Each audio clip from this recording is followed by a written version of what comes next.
Hi everyone.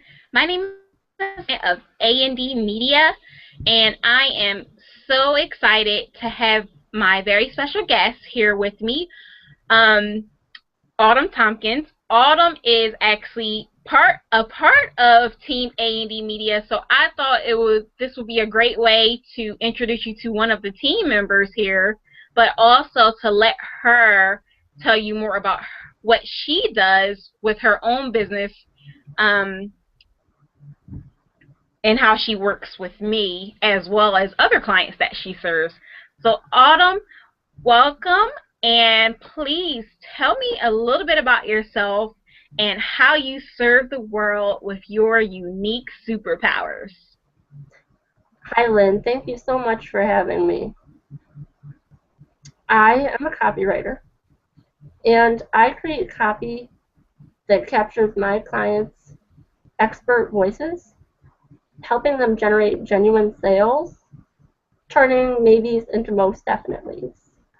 I really serve them by helping tell their story about who they are, what they offer, and most importantly, I help them sell their product or service. Awesome, awesome. Thank you for that, Autumn.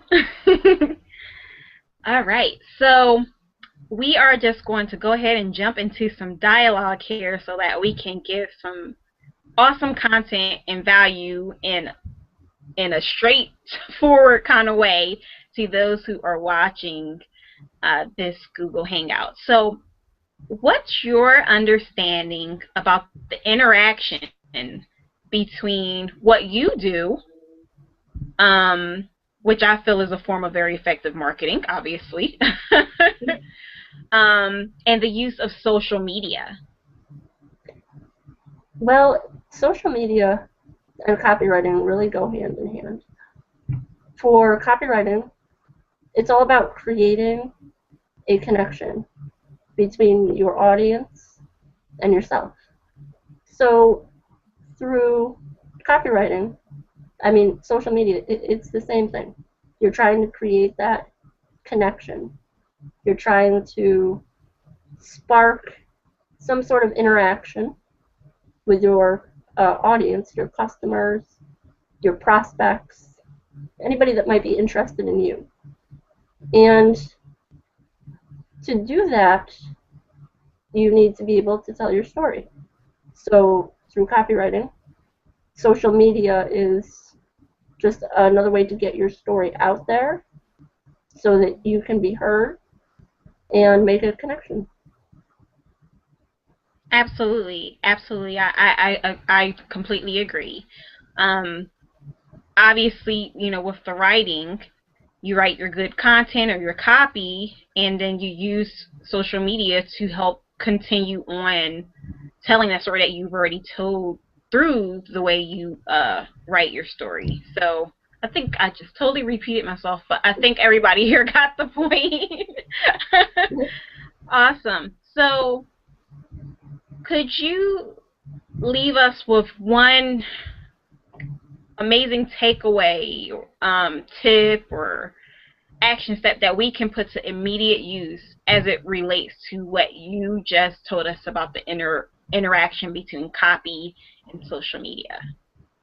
Well, what it all comes down to is making your prospects, your audience, feel something. They have to feel any type of emotion, even if it's absolute love or if they say, "Oh my gosh, this person isn't for me." But the number one strategy for this, which I'm guilty of not using, I'll be upfront.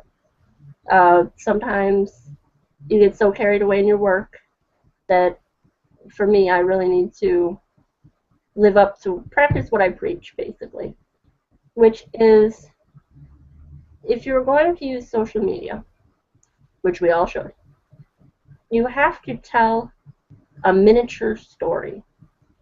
You have to get people, you have to hook them. There's a quote by Ernest Hemingway. It says, "For sale, baby shoes never worn." 6 words, but it tells a powerful story. It makes you feel something. And through copywriting, that's exactly what you're trying to do. But your social media, your use of it, should be to tell a miniature story to hook your reader into clicking your link to learn more about you or your company. So every post, every Twitter, every Facebook, anything that you're using should be a miniature story. Awesome, awesome. That's a great takeaway, definitely. And you know, the thing is, I think if people understood that, especially a lot of people, because they get caught up on what should I post on, Twitter, and what should I post on Facebook. And I think if they understood the concept of we are simply telling a story, not telling stories like lies, but but telling stories and capturing an audience who want to read or want to learn about what you do in a very engaging and powerful way, which is through storytelling. And copywriting is definitely a powerful way to do that. Awesome. Awesome. So, speaking of helping to tell your story and, regardless of where you post it, Yeah. let's get into some tech talk here. So, what is one of your favorite social media management tools that can help you go ahead and put those miniature stories out there? Well, my favorite, and I'll tell you, I'm only about a year into using it, is Hootsuite. I love Hootsuite. I could shout it from the rooftops, because before I was going through and, queuing up my posts in Twitter and on Facebook, and in LinkedIn, all by myself. There was no real, oh, I can write this now, schedule it to be posted later, and then maybe go in and make some tweaks in between time. So I have to tell you how much I love Hootsuite. It saves me time, and it also allows me to really think about what I'm going to post and say, okay, I should fix this, or, maybe 2 days before I have it scheduled to go out, I'm like, oh my goodness, this is what I wanted to say instead. So it makes that storytelling, it makes it easier for me. Awesome, awesome. So, yeah, I'm trying to not be biased, but so when I ask that question, I'm not gonna go, yeah, I'm so there with you. I am Team Hootsuite or Team Sprout or whatever. So awesome. So everybody, you heard the tool. I know some people are probably familiar with it, but just in case. So I definitely agree with Autumn. Hootsuite is definitely one of my favorite tools. Yep, I'm going to go ahead and be biased anyway. So definitely check it out. Okay, awesome. So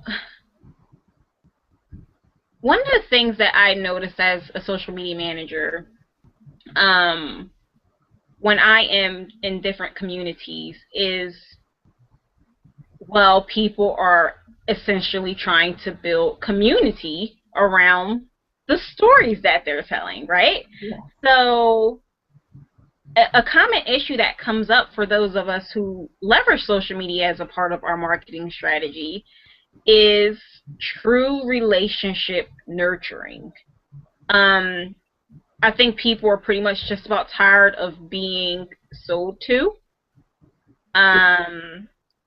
And, at the end of the day, it really is about relationships. It's that building that know, like, and trust factor. We always go back to that foundation. So let's talk about that a little bit and that relationship nurturing as it relates to your area of specialty. Well, Lynn, I have a funny story. Well, At the beginning, it wasn't really a funny story because it involves one of my clients. And this relationship building, as a copywriter for me, it goes back to authenticity. Who you are as a person, what your brand is, and how you can communicate that to the world while remaining true to yourself and your beliefs. I have a client who she wanted her copy that I was writing to be filled with all kinds of humor. And I noticed as we were going along, because part of how I operate my business is we talk on the phone, we have communication before I write anything. And I noticed that, well, she wanted her copy to be quite humorous. As a person, if I met her in real life, she was not exactly funny. She was more straight-laced. And after I got into this with her and was saying, I can't help right now but to stop and ask you if this is really who you are.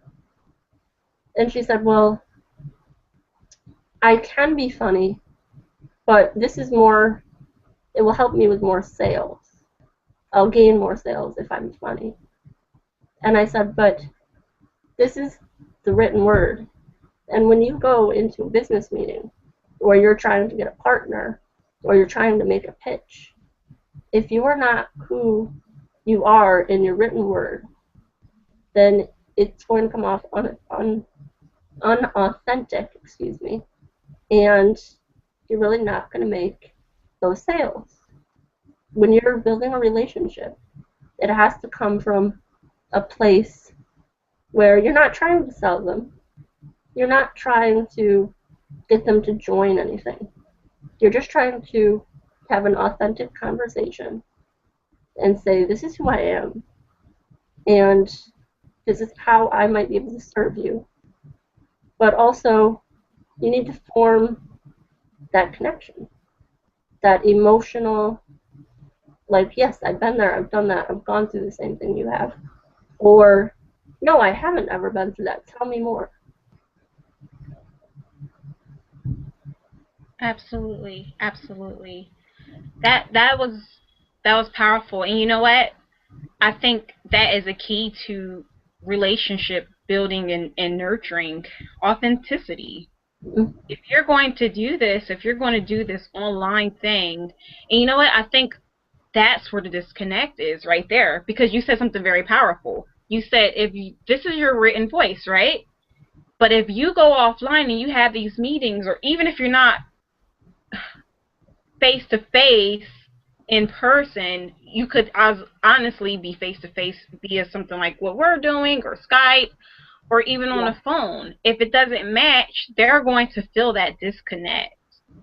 So yeah, and people have to realize that, because the thing is, all of this is very integrated. Yes. Awesome, awesome. So I am going to wrap this up. I need to just call this like a power couple of minutes. It's like a power minute, but well, obviously it's more than a minute. Because the thing is, I don't like to overwhelm anybody, and I know that there's tons of crap content out there, so I feel as though we're going to give them a powerful minute of some amazing advice that they can go ahead and roll with it. Awesome. So, in your experience, because a lot of my viewers are already in that, at that point in that stage in their business where if they are not yet, they are well on their way to it, building a team, kind of like what A&D Media is. Because Yeah. again, everybody, although Autumn runs her own copywriting business, Autumn's also a part of A&D Media. She's coming on as our copywriter to help me out. And I'm so excited. Yes, yes. Which, if you notice, all the way better copy on the website, it was all Autumn, not me. Also, you can always tell when I wrote something and when Autumn has come in and either wrote it or edited it, because I am the grammar error queen. But with that being said, to help those awesome, amazing superheroines and superheroes too out, in your experience, what social, or let's just make it general, online marketing activities would you suggest our viewers delegate to their implementation team? For me, it I knew that grammar is not my strong point, so I knew that going forward, if content marketing is going to be a part of what I do, I need somebody to come in and edit me, because I need an editor. So, but what about you? What do you think? What's your say? Well, I know everything is different for everybody, but for me, what I delegate are the tasks that I spend too much time on. If I know it's going to take me, you know, 5 hours to plan out a month of Twitter posts or something along those lines, because I know it can be a little bit tedious for me. I'm more into the let me see how these words are flowing. I don't want to plan day by day what I should be doing. So I delegate that responsibility. Again, it all depends on who you are as a person and how you operate.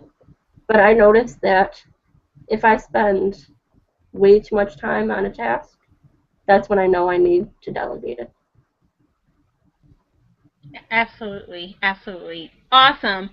Autumn, before we head out, was there anything else that you would like to add or share that's going on with you and your company at this time with those who are watching us today?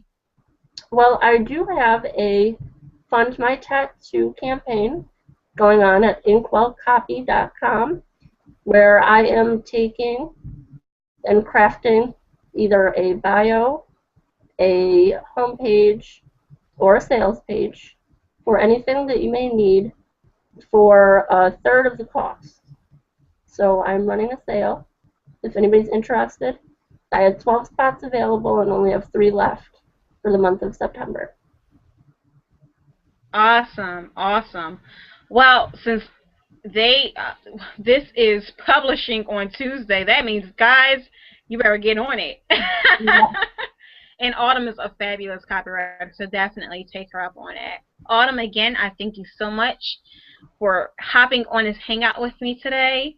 Everybody, thank you so much. I hope that you gained some awesome resources here. And until next time, take care. Thank you, Lynn.